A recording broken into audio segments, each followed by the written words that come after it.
Well, thank you very much. We've just had a great meeting, a really good, very productive meeting. We have one thing in common. We want this city of ours that we love to do very well.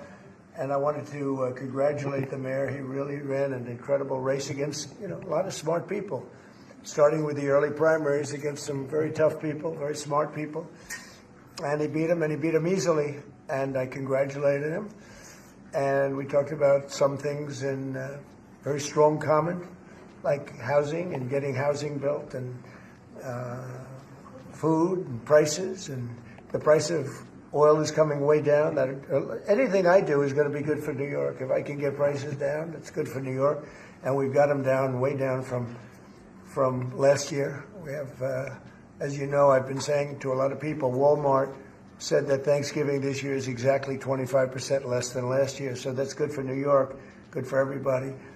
But I just want to congratulate. I think you're going to have, hopefully, a really great mayor. The better he does, the happier I am, I will say. There's no difference in party. There's no difference in anything. And we're going to be helping him to make everybody's dream come true, having a strong and very safe New York. And congratulations, Mr. Mayor. Thank you, Mr. President. Thank you. I appreciate it. Trump and Zohran Mamdani unite. USA, a new era for New York City? Full breakdown. Hello, everyone, and welcome back to FameFlash. Today, we are diving deep into one of the most unexpected, surprising, and frankly, historic political meetings of the year. On one side, we have President Donald Trump, the face of modern capitalism, the leader of the Republican Party, and a man known for his tough America First policies. On the other side, we have Zohran Mamdani, the newly elected mayor of New York City, a proud Democratic Socialist, and someone who has openly called Trump a fascist in the past. When these two walked into the Oval Office, everyone expected fireworks. We expected shouting, arguments, maybe even a walkout. But what happened instead? They shook hands, they smiled, and they agreed. Trump called Mamdani a rational person. Mamdani called the meeting productive. Is this the beginning of a new era for New York City, or is it just political theater? In this video, we are going to break down every single moment of this 25-minute press conference. We will talk about their surprising agreement on housing, the intense confrontation about Gaza and Israel, the controversy over race-based taxes, and the moment Trump actually defended Mamdani against his own party. Buckle up, because this analysis is going to be fascinating. Let's start with the tone of the meeting. Usually, when Trump meets a political enemy, he gives them a nickname, he mocks them. But here, it was total respect. Listen to how Trump described the meeting right at the start. He called it really good and very productive. But what stood out most was Trump's admiration for how Mamdani won. Trump loves a winner. He loves someone who beats the odds. He said Mamdani came out of nowhere and beat very smart, very tough people. This is classic Trump. He sees a bit of himself in Mamdani's rise, an outsider who shocked the establishment. Did you catch that? Trump said Mamdani is going to surprise some conservative people. That is a massive endorsement. He is telling his own MAGA base, give this guy a chance. And Mamdani returned the favor. Instead of attacking Trump, he focused on shared admiration for New York City. This shows a level of political maturity we rarely see. Both men put their egos aside for the sake of the 8.5 million people living in New York. Now you might ask, what could a socialist and a capitalist possibly agree on? The answer is simple: the cost of living.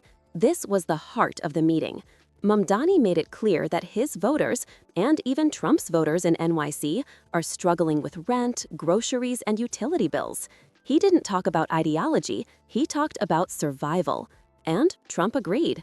He talked about bringing down oil prices and, most importantly, housing. Trump, being a real estate guy, wants to see cranes in the sky. Mamdani wants affordable homes for the working class. Ideally, their methods are different, but their goal is the same: build more. If they can actually collaborate on this, federal funding from Trump and execution from Mamdani, NYC could see a construction boom. The FDR moment. There was a fascinating behind-the-scenes detail they mentioned. Mamdani admired a portrait of Franklin D. Roosevelt, FDR, in the White House. FDR was the president who created the New Deal, massive government spending to help the poor. Trump revealed that he was the one who found that portrait and put it up. Think about the irony. Trump, a Republican, hanging a portrait of a socialist hero and bonding over it with a socialist mayor. It suggests that Trump sees himself as a builder, a populist, much like FDR, rather than a traditional conservative. Of course, it wasn't all sunshine and rainbows. We have to talk about the elephant in the room, Israel and Gaza. A reporter asked Mamdani why he accused the U.S. government of funding genocide. This was a tense moment. Most politicians would back down in the Oval Office, but Mamdani, he doubled down. He looked straight at the cameras and effectively at Trump and said, "I've spoken about the Israeli government committing genocide, and I've spoken about our government funding it." He framed it brilliantly. New Yorkers want their tax dollars spent on schools and housing in NYC, not on endless wars abroad.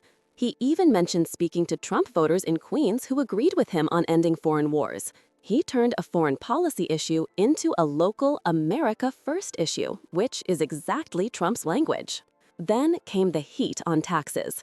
Conservative commentator Jack Posobiec asked a sharp question. Is Mamdani planning to tax white neighborhoods more? This is a huge controversy. Mamdani clarified, it's not about race, it's about wealth. He argued that the current system is unfair, and yes, wealthier neighborhoods, which happen to be whiter due to history, might pay more, but the intent is equity, not racism. It was a tough question, but Mamdani stood his ground. This, in my opinion, was the most shocking moment of the entire press conference.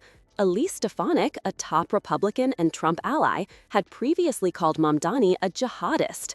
A reporter asked Trump, "Do you think you are standing next to a jihadist?" Trump had the perfect chance to attack Mamdani or side with his party, but look at what he did. He defended him. He dismissed Stefanik's comments as just campaign rhetoric, basically saying, "Oh, politicians just say stuff." He called Mamdani a rational person and a man who wants to see New York be great again. By doing this, Trump essentially legitimized Mamdani.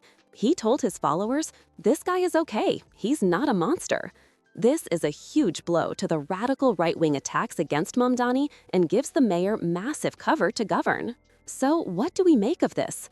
We are seeing a new type of politics. We are seeing populism versus populism. Trump represents right-wing populism, Mamdani represents left-wing populism, but they both agree that the system is broken and that the working class is suffering. If, and it's a big if, they can actually work together, New York City could transform. Trump hinted that he might help Mamdani with federal funds if he succeeds. Mamdani showed he is pragmatic enough to work with Trump to get money for his city.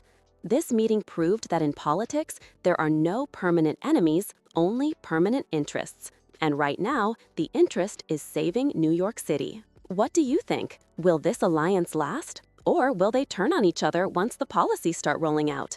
Do you trust Trump's praise? Do you trust Mamdani's pragmatism? Let me know your honest thoughts in the comments below. If you enjoyed this deep dive, please hit that like button, share this video, and subscribe to FameFlash. Thanks for watching, and I'll see you in the next one.